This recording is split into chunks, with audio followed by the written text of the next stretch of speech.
Hello everyone, क्या हाल है सभी का। मैं सुंदर लेकर आ चुका हूं आप लोगों के लिए दशमलव संख्याओं का वर्गमूल।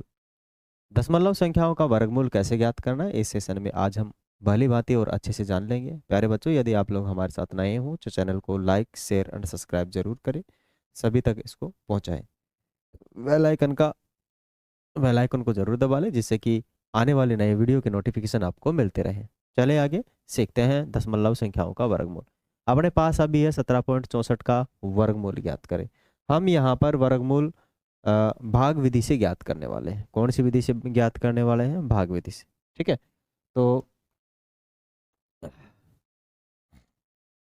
भाग विधि से हम ज्ञात करेंगे, चलेगा। ठीक है, भाग विधि क्या है?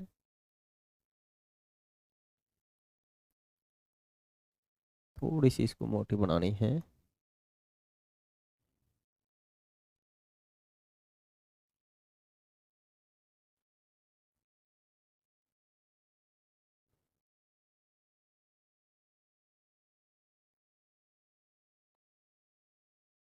चलेगा। जब भी हमें दशमलव संख्याओं का वर्ग निकालना है तो ध्यान रहे, दशमलव संख्याओं का जो वर्गमूल निकालना हो तो दशमलव संख्याओं का जो दशमलव है पीछे से 2 संख्या छोड़ के, 4 संख्या छोड़ के, या 6 संख्या छोड़ के, या 8 संख्या छोड़ के, या 10 संख्या छोड़ के ही होना चाहिए। यदि बाई मिस्टेक वह एक संख्या छोड़कर है तो ध्यान रहे हम नहीं निकाल पाएंगे। ठीक है, तो केवल केवल हमें पता लग जाना चाहिए कि पीछे से कितनी संख्या छोड़ के उस पर दशमलव लगा हुआ है पीछे से। ठीक है, दैट मीन्स यहाँ से, है ना, इधर की साइड से। अभी अपने पास कितना है? 17.64 है। हम पीछे से दो दो के जोड़े बना लेंगे, हमें अभी दशमलव से कोई मतलब नहीं है, ध्यान रहे। ठीक है, दशमलव मैंने लगाया है लेकिन इससे हमें कोई मतलब नहीं रखना है। लास्ट में जब दशमलव का इस संख्या का वर्गमूल आएगा तो पीछे से एक संख्या छोड़कर हम क्या लगा देंगे? दशमलव, क्योंकि अभी यहाँ पर 2 संख्या छोड़ के दशमलव है। तो जैसे आंसर आएगा तो एक संख्या छोड़ के दशमलव लगाएंगे। अगर 4 संख्या छोड़ के दशमलव होता तो पीछे से 2 संख्या छोड़ के हम आंसर में दशमलव लगाते। अगर 6 संख्या छोड़ के होता तो 3 संख्या छोड़कर हम पीछे से दशमलव लगाते। ठीक है, चले। अब देखो, दो दो के जैसे हमने यहाँ जोड़े बनाए, आपको पता है कि मुझे एक ऐसी संख्या का इसमें भाग देना है जिसको मैं गुणा करूँ तो 17 से ज़्यादा नहीं होना चाहिए। ठीक है, अगर मैं इसमें 1 का भाग दूंगा तो 1 से गुणा भी करूंगा तो मेरे पास कितना आ जाएगा? 1 आ जाएगा। अगर मैं 2 से भाग दूंगा तो मैं उसको 2 से गुणा भी करूंगा तो मेरे पास 4 आ जाएगा।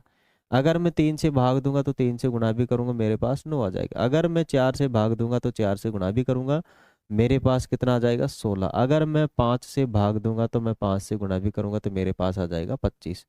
25 तो भाई बड़ा है, 25 तो क्या है? बड़ा, क्योंकि यहाँ है 17 और वहां रह गया 25, तो हम क्या रहे लेंगे? 4। दैट मीन्स मैं इसमें 4 का भाग दूंगा तो यहाँ पर आएगा 16, यहाँ पर ये वाली संख्या आएगी।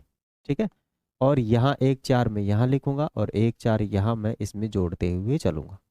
ठीक है, और यहाँ पर मैं किसका साइन लगाऊंगा? माइनस का साइन लगाऊंगा। क्या चीजें समझ में आ रही है अच्छे से? चले आगे। आगे क्या करना है बच्चों?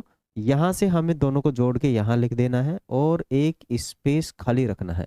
एक स्पेस क्या रखना है? खाली, एक जगह खाली छोड़नी है, क्योंकि यहाँ पर कोई संख्या आएगी बैठने के लिए। ठीक है, अब यहाँ पे मैं घटा के आऊंगा तो मेरे पास 1 बचेगा और एक बार में मैं दोनों जोड़ों को उतारूंगा। अब मुझे कोई मतलब नहीं है दशमलव से। मैंने कहा दशमलव केवल नाम का है, अभी किसी काम का नहीं है। आंसर में हम अगर 2 दशमलव छोड़ के है अभी तो आंसर में 1 दशमलव मानी 1 संख्या छोड़ के पीछे से हम लगा देंगे। मानी अभी 2 संख्या छोड़ के दशमलव था तो पीछे हम आंसर में हम 1 संख्या छोड़ के दशमलव लगा देंगे, बस। ओके, आगे चलना है। आगे अपने पास क्या आ गया? 8 और एक स्पेस खाली। ये यहाँ दिक्कत होती है बच्चों, यहाँ तक तो वो कर लेते हैं लेकिन यहाँ दिक्कत होती है, तो मैं इसको आज आप लोगों को अच्छे से समझा देने वाला हूँ, कभी दिक्कत नहीं होगी। ठीक है, कभी आपको दिक्कत नहीं होगी। मेरे पास यहाँ 8 है, एक स्पेस है, मुझे यहाँ क्रॉस लगाना है, एक स्पेस माने गुणा लगाना है। और ध्यान रहे, अगर अंत में अपने पास कुछ भी नहीं है, ठीक है, मानी यहाँ पर यही संख्या है, इसके अलावा और कोई अपने पास जोड़ा नहीं है, तो ध्यान रहे मेरे पास 164 ही आने वाला है। कितना आने वाला है? 164। ठीक है, दूसरी बात, यहाँ पर मुझे एक ऐसी संख्या उतारनी है जो दोनों जगह सेम होगी। दोनों जगह क्या होगी, सेम। दैट मीन्स अगर मैं यहाँ पर 1 उतारता हूँ तो यहाँ पर भी 1 उतारूंगा, अगर मैं यहाँ पर 2 लिखूंगा तो यहाँ पर भी 2 लिखूंगा, अगर मैं यहाँ पर 3 लिखूंगा तो यहाँ पर भी 3 लिखूंगा। ये हमें अच्छे से माइंड में डाल लेना है, ठीक है। जरा देखो, अब मैं यहाँ पर 2 लिखूंगा, ठीक है, क्योंकि 1 से तो कम हो रहा है, 1 से तो 81 ही बन रहा है, 2 से बन जाएगा अपना। इसको इससे गुणा करेंगे तो 4 आ जाएगा, और इसको इससे भी गुणा करेंगे तो 16 आ जाएगा। क्या ये इसके बराबर आ गया? बिल्कुल सही है। तो मैं यहाँ पर कितना रखूंगा, 2, यहाँ पर भी कितना रखूंगा, 2, और इसके नीचे वही 164 उतार दूंगा, माइनस का चिन्ह लगा दूंगा, कुछ नहीं बचेगा। यहाँ मैंने 2 उतारा, दशमलव संख्याओं का हम सीख रहे हैं, दैट्स वाई आपको पता होना चाहिए कि यहाँ 2 संख्या छोड़ के पीछे से, पीछे का मतलब इधर से 2 संख्या छोड़ के दशमलव था, तो आंसर में हमें क्या करना है, 1 संख्या छोड़ के दशमलव लगाना है पीछे से, यहाँ से, ठीक है। अब जो अपने पास आंसर आया है, जरा उस पर ध्यान दीजिए, क्या आंसर है। मानी अपने पास जो 17.64 है, इसका रूट मिला है हमें, मानी वर्ग मूल मिला है। कितना वर्ग मूल मिला है? 4.2। ये अपना आंसर है। क्या आपके ये अच्छे से समझ में आया? अच्छी बात है, समझ में आया है। अगर कोई दिक्कत है तो अगले वीडियो आप और देख सकते हैं, इसके अलावा और हम एक और वीडियो लेकर आएंगे। तब तक के लेते हैं आपसे अलविदा, धन्यवाद।